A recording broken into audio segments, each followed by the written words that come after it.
Hi there, my name's Sarah, and I'm doing this video because it is Scoliosis Awareness Month, and I have a scoliosis, which is a sideways or a twisted curvature of the spine, and I got that when I was a teenager, so I have sort of had it most of my adult life, really. So it has like impacted me quite a lot. So that's why I'm like keen on raising awareness for this health condition. So I done like a first video for the awareness month, and I realized that video was quite biased on like health treatments and things we can do to help scoliosis that are out there. So it was like about raising awareness of all the things that can help people with scoliosis, really, and how common scoliosis can be, how it can be caused, and sort of trying to like promote that sort of thing, because scoliosis can cause a lot of pain. Like, pain is the most common symptom that people get with scoliosis. So I was focusing more on that and helping things, because obviously back pain is debilitating and you can't really function in your life, you know, if you're having back pain, and it distracts you from everything else. So you're like, you know, you become quite self-absorbed, because and all you're focusing on is this pain, because it's coming from the center of your body and your spine. Everything grows from there, so you can't function if you're having like a serious back issue, like, and if the nerve's going to be cut off, then that's going to be paralyzed. So your body like prioritizes this back pain. So yeah, I was like focusing more on things that cause that and can help that is relevant to everyone out there, because everyone can get imbalance in the body and a scoliosis. Anyone could. I mean, it's like I was highlighting, it's quite common. But I realised for Scoliosis Awareness Month, that wasn't really all I wanted to cover. And I did touch on it a little bit, but because the video was becoming so long, I didn't really go into it in too much detail. And also, I think I didn't go into too much detail about the other things that that people can struggle with, and that I struggle with my scoliosis, and the sort of emotional and social and psychological implications. I didn't really go into those too much, because I found them a bit more depressing and negative, and I wanted to focus on the constructive, positive things that can be done, and raise awareness of that more. But then I thought to myself, or I woke up this morning, I thought, but hang on a second. Hang on a second. Lots of people are out there suffering with all sorts of different disabilities, and you know, you can't really skim over, you know, the problems either. Like, so yeah, I thought I would just do another video and just sort of talk more about the things that I struggle with personally, and everyone's totally different, obviously, and how their scoliosis affects them, like psychologically, socially. I sort of went into it a bit, like how, you know, the physical posture can affect your emotions, and about how my brain is not fully aligned over my body. But I didn't really go into much detail about it, because it's quite personal, and you know, it's quite, you know, people don't necessarily want to put that out there to the public. So yeah, like, I might not be talking about everything now, but you know, first of all, I do want to highlight that, I mean, I had this surgery and rods put in to straighten it, and I did mention I had them taken out because my body rejected them, got too painful and stiff, and bacteria built up around it. But so now I'm actually more aware of the scoliosis itself, and the curve, and the problems that that's causing itself. And although that my pain and stiffness is nowhere near as bad, I still notice, you know, problems that come with the scoliosis as well. And because I've studied a lot of science, I know that it's hard, like, not everything can be totally cured and corrected necessarily. Like, especially around the spine, like the nerves around the spine are one of the hardest areas, like hardest nerve cells to regenerate and neuroplasticize. So I mean, I think you got your whole like weight of your body is like crushing on the spine, and this is where everything grows from. So I guess you need a lot of energy and power to really regenerate the spine to like like if you're imagining curing and correcting a scoliosis. So it's not easy to do, and it can make you feel tired and depressed, that your body's sort of flopping over and it's sort of causing a bit of pain still, and it's not nice, like, and it can disable some people, but then, as I said before, some other people it doesn't disable and they do just get on with life. I mean, I would imagine that maybe those people are pushing through pain and just like maybe not talking about it to people so much. Maybe I'm like a bit more of a sensitive person, like who goes on about things and likes to talk about things a bit more than some people. But yeah, it's I have had to have like a lot of help from other people in my life, and like I don't always feel like I'm living my full potential, like and as I mentioned before, like emotionally, because I'm not like balanced in my body, like I think I can come across a little bit, I think can be slightly autistic or something, because I can be like hyper oversensitive to some things and emotions, and reading, like intuitively reading things. I can be like oversensitive and like quite gifted at that in some areas, and then in other areas emotionally I can be cut off. Like I'm not able to, and it's more interoception, like neurologically, like in the organs, like emotionally. So I mean, although I lack some proprioception and connection in some of the muscles, it's I would say my problem, because I do professional dance, to a high level, I obviously have movement of like all my muscles and can even pull off professional dancing. So I would say the problem is more coming with interoception and emotional, which like is in the organs and the position of like, the internal structures of the body. And so, that is like not having great interoception emotionally and intuitively is really hard socially. So I have always struggled with social anxiety, and when I was younger I coped with that by drinking a lot of alcohol. But then as I got older, because I've got scoliosis, I found that I couldn't handle hangovers. My body become more stiff and dehydrated. So I'm unable to drink a lot of alcohol now. So so that's one thing. Like when you have a health condition, you're not able to tolerate bad things so well.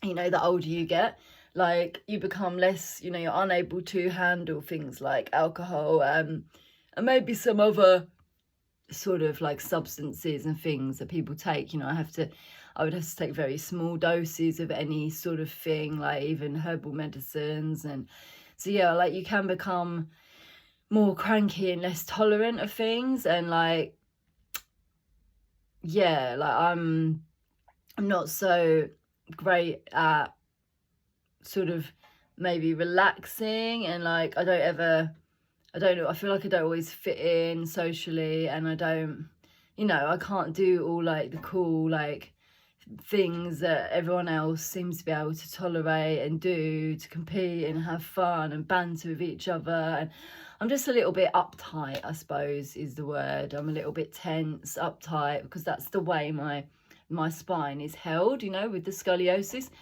And again, it's not something I can't, like people like the ballet teacher telling me, can't you just correct your spine? Can't you just have better posture? It's not something that I can just change. Like I can't just have a person say to me like, oh, just go and relax more, just chill out, just go and do this. I can't just change, like I can't correct my scoliosis overnight. I can't just change emotionally how I interact with people socially. So like I guess I wanted to raise awareness in this video that I am the way I am because of my physicality, and it's not just like what I mean is I'm not like the person that I want to be, like socially, emotionally, like I feel like I don't connect to the earth, nature, animals.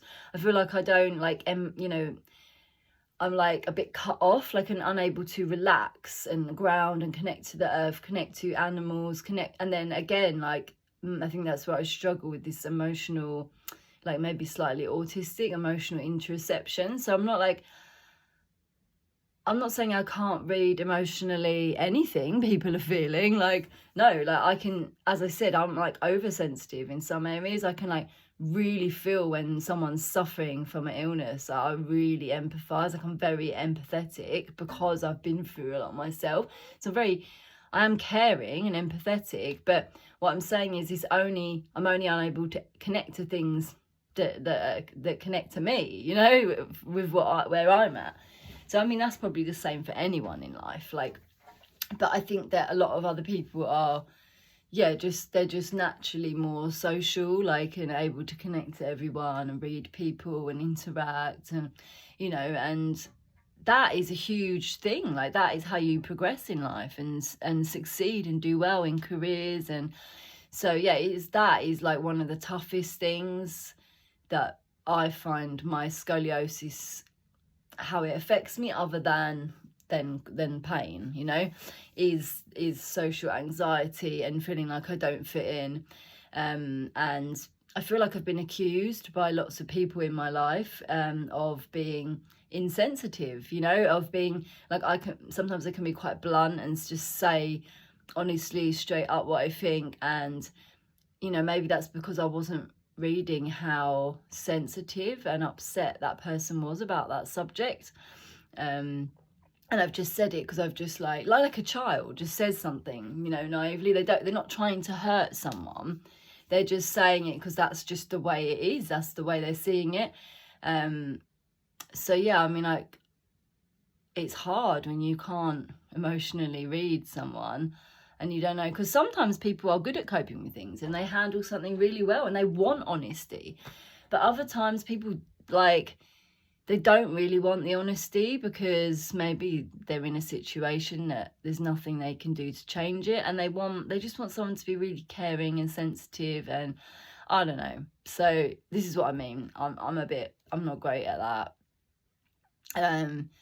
So yeah, and then also, like I was saying, because there's areas where I am not so great at and I struggle to like progress in life and really succeed, I have had to have help from other people a lot more than I would want to, which is very frustrating because with scoliosis you feel like your body is like, you're not in full control of your body. So that is like a very frustrating thing, that you can be quite talented and good at things and intelligent and do lots of different jobs. So I have had lots of different jobs and I have been able to do them. I can perform, I can do them well enough. Like, even, Chris, I'm a little bit of, like, I wouldn't say I'm like untalented or unintelligent at doing things.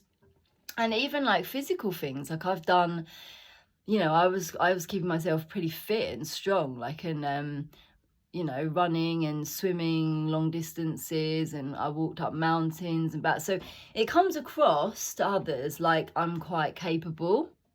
But the thing with scoliosis is you can be capable, but only in waves, so if you're having to do a full-time job, you're like doing well one week or one day, even it can get to the point things can get worse. So you're like, 1 minute you're performing well and the next minute you're tired and you're like flat out on your back. So it is a bit of a unpredictable, uncontrollable condition. And so I need help from people, and I have my, I just want to say, like, the hugest thank you love and gratitude to my fiance Paul Hodgson, and because he's one of the only people that I've met that I feel like really sees me, like, and it feels the things I'm struggling with. And he, you know, he knows when I'm in too much pain, and he will do the cooking, he will clean the house, like he will, you know, he lifts heavy things for me because he knows when something's too heavy that I can't lift it. And yeah, he's just the kindest, caring person. And yeah, he just didn't, he was there for me through my body rejecting my rods and nearly, feeling like I was dying with chronic infection. And he never deserted me. He was there for me the whole time, even though it must have been really hard for him, really crazy. So yeah, so it is like ultimately that, it has been like disabling for me. I don't know, I feel like the rods disabled me more than the scoliosis, but for sure scoliosis can disable people as well. And especially if you've got a really bad scoliosis, because people can have scoliosis, from brain injury like stroke and cerebral palsy, where the muscles really aren't working, like they really are paralyzed. And this must be awful to live with, like where you really can't, at least like I have use of my muscles, so I can, if I'm in pain one day, I can like do something about it and like feel better then. But like, I mean, maybe I don't, maybe like I have some muscles that aren't working as well as others. It's a bit complicated, but like the muscles that aren't working as well, like the ones more stuck in these primitive reflexes, so they're not paralyzed like in a brain injury. They're more stuck and cut off, like they don't function normally. They're more like traumatized reflexive muscles, like I said, when a baby's born, everything's floppy and they have all these reflexes. And this can happen to anyone from trauma, like the speed of nerve conduction and the functioning gets lost because the nerves have to slow down to function, to focus on healing that. So it gets like protective in this reflex. I don't know why, like I stay so much stuck in those reflexes. Like it's, again, I talked about what I thought caused my scoliosis in the last video, so I don't really want to go into that. But, once those nerves are stuck in those primitive reflexes, it's not always easy to get out of them, like I said, like with just exercise alone. And so, yeah, I can imagine for sure, like this scoliosis condition can be really hard for people who really don't have, who have paralyzed muscles totally, and can't do well. Like some people, I have seen videos of some people after stroke and brain and cerebral palsy. There are some therapists that I've seen getting results where people are able to walk again, and people are able to get a lot, more movement back than they have. So there are, like I said, like my last video was about raising awareness of treatments and things that can help. But, this one I really just did want to go into to raise awareness of how I struggle. And, science we can image and scan in the body, like when things are helping, but it can also image and scan structures in the body that can stay more stuck because the scar tissue is thicker, the blood has like really thick and rerooted itself, stuff's got stuck together, like. And you can imagine, I mean, I'm not anti all surgery. There is surgery that can like cut scar tissue and can free things up, and I just wonder in scoliosis whether the rods themselves are the correct option, because maybe fusing some of the vertebrae together is a good thing, but maybe you just don't want to keep the rods in.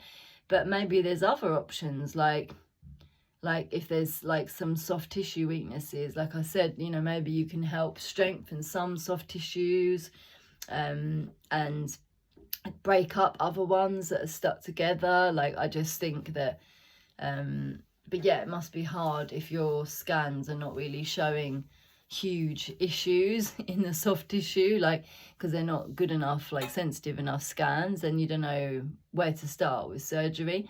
So I think yeah, I think it's just too complicated to test. And also there must be, yeah, a lot of this must be like neurological, like neuromuscular things going on that can't be, you know, resolved by surgery.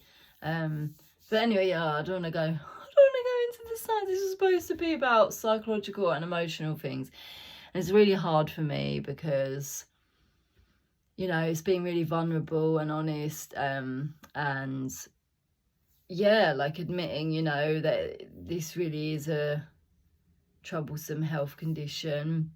There might not be, you know, a full cure for it.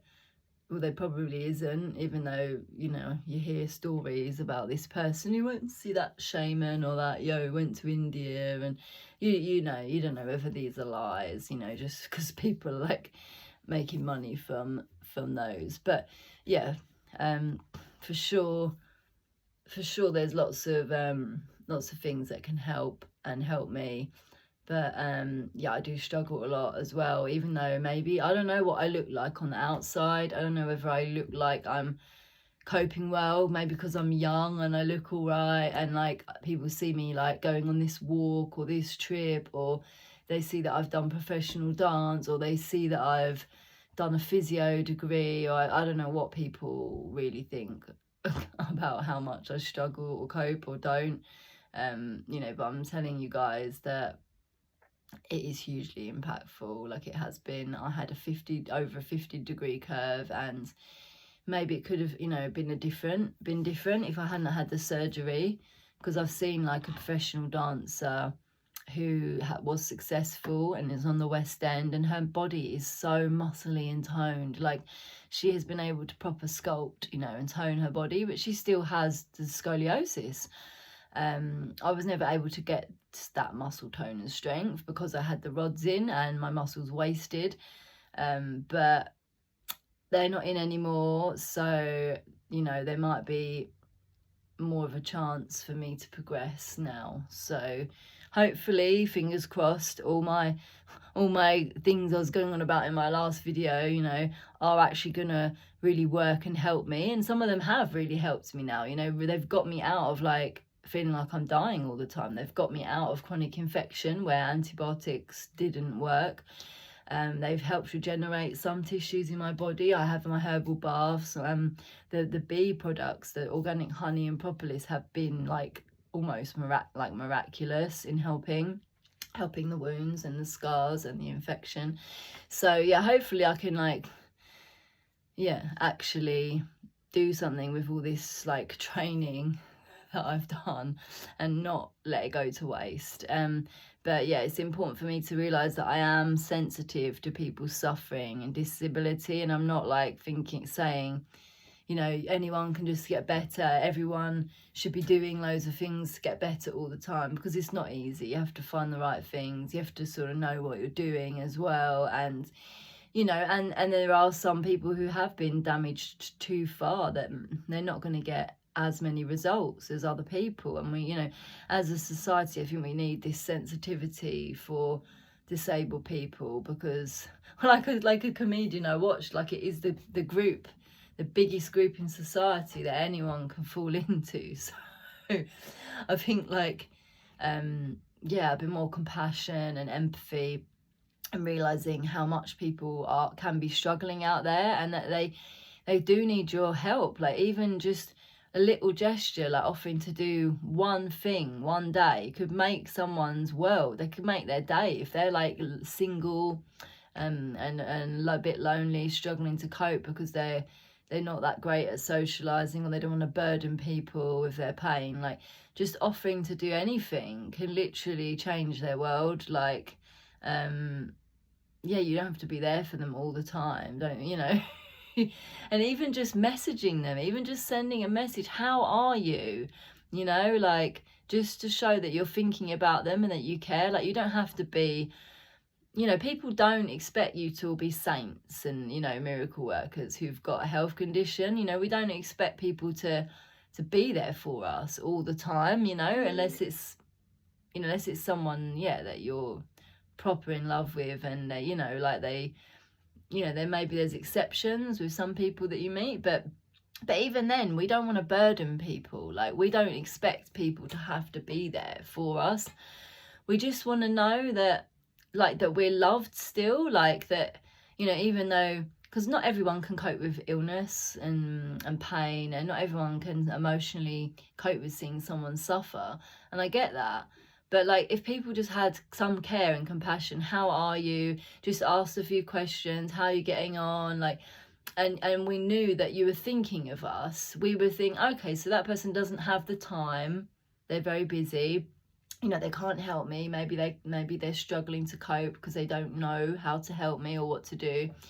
Like, at least if they sent you a message or something, like, how are you? Like, would just be, you know, that when you're really low emotionally and you've got, you know, and you're struggling on your own, that can be a big deal.